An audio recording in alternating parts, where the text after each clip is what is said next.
have some lovely... On my way here I was thinking, by the way, not to use the word performance, because, you know, in that sense devotees don't perform. So the best I could come up with are, we will have some lovely Krishna conscious presentations today. So we hope you will sit there, absorb them all. They're all in glorification of Lord Jagannath, all in glorification of Lord Krishna. So we hope that you will absorb that mood just as much as those delivering these Krishna conscious presentations will. So yes, it's the London Ratha Yatra 2022, and for the first time that I'm doing this, and I think I've been doing it for about 20 years now. I know I don't look old enough to be doing it for 20 years, but you know, Botox is brilliant. So in 20 years, this has never happened before in my memory. And that is, this just happens to fall on the day of Radhastami, or the appearance day of Srimati Radharani, the dearmost servant, the dearmost devotee in the entire cosmic creation of Lord Krishna. So much so that Lord Krishna, he once said in relation to Srimati Radharani, he said, "Na parayaham, I cannot repay you. I cannot repay you for the devotion and the love and the service that you give to me." So it's actually an incredible thing. The London Ratha Yatra is falling on the same day as Radhastami. And in that mood, I just want to give you a little story, or I should say pastime. A pastime that connects this glorious festival of Ratha Yatra, and we see the three principal personalities there on the Rath cart, Lord Baladev, Lady Subhadra, and Lord Jagannath, Lord Krishna. So the connection with Radharani, this topmost devotee of Lord Krishna, is that after Lord Krishna appeared over 5,000 years ago, and he had his childhood pastimes in the wonderful village of Vrindavan. We have a well-educated audience. It's like a BBC audience today. They're all well-educated. Okay, so when Lord Krishna completed his pastimes in Vrindavan, one of the places that he next visited was a place called Dwarka. When he left for Dwarka, which is a long way from Vrindavan, the citizens of Vrindavan, they were so sad. They were so bereft because their beloved Lord had left them and gone somewhere else, that literally the tears were flowing from their eyes, and they were just feeling so much emptiness as a result of Lord Krishna leaving. And Lord Krishna himself, because he loved the citizens of Vrindavan, he also was feeling that great separation. It's a little bit like, has anybody ever been at an airport, travelled through airports on airplanes? Well, you might be an educated audience, but it sounds like you're not a well-travelled audience. So when you're at airports, it's quite interesting what you see. If you see people arriving, particularly if their family members arriving and they haven't been home for months, if not years, when they come through the arrival gate, you'll see the other family members. They will be in ecstasy when they see them. They will be crying tears of joy. They'll be embracing them, and they'll just be in absolute ecstasy.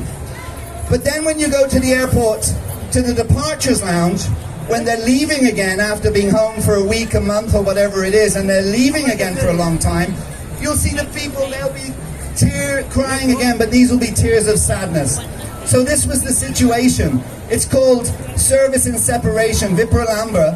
And actually, one very interesting thing is you cannot have that intense sense of emotion when you see somebody again unless you've experienced not having life with them.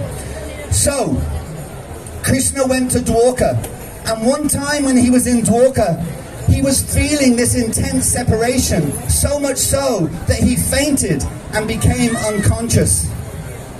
And then the citizens of Dwarka, headed by Uddhava and Narada Muni, they were thinking, how can we revive Krishna? How can we get him back to life?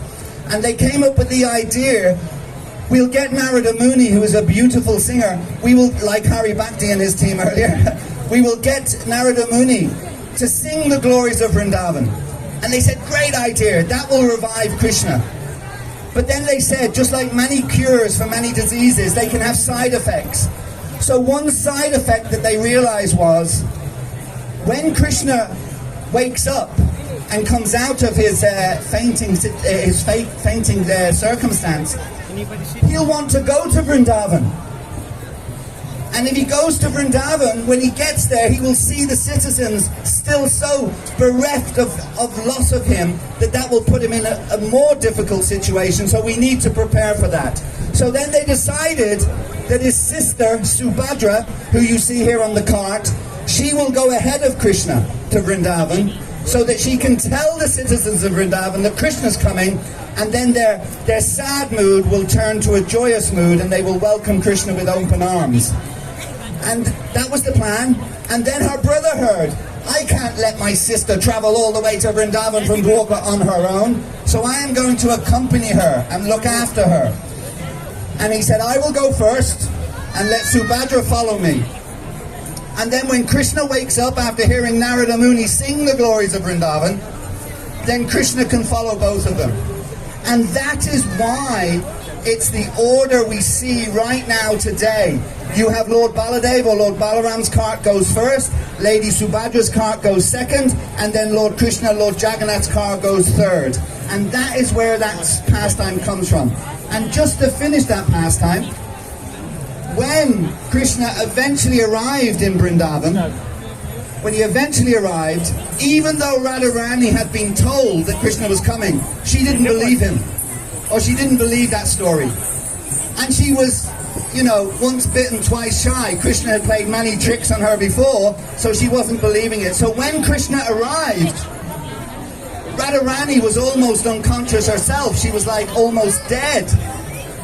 And Krishna went to her and he chanted the glories of Vrindavan from his own lips into her ear, and that revived her. But as that was happening, Krishna went into such ecstasy that his hands went inside his body, his legs went inside his body, and that is why we see this form of Lord Jagannath today. But he then told Radharani, he said, this form will always be remembered in Jagannath Puri. And basically it is the form of Radha Viraha Vidura Rupa. This is the form of separation from Radharani. And then from the other side, it's also Krishna Viraha Vidura Rupa, the form of separation from Krishna, like that. And that is this eternal reciprocal relationship that they had.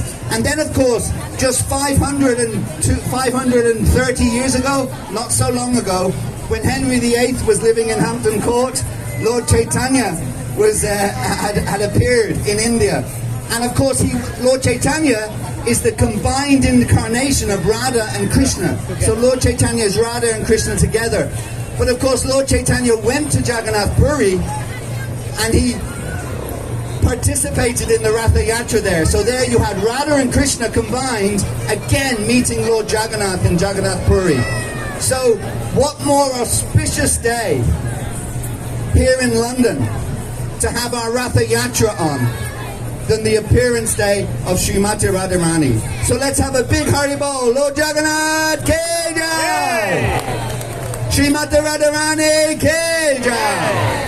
Haribol. Thank you all very much. Thank you all for being here. We have 2 hours or so now of incredible Krishna conscious presentations, and we are going to start with the first one. I think you can see to my left, your right, and I unfortunately have to take out my notes because I have a Kali Yuga memory.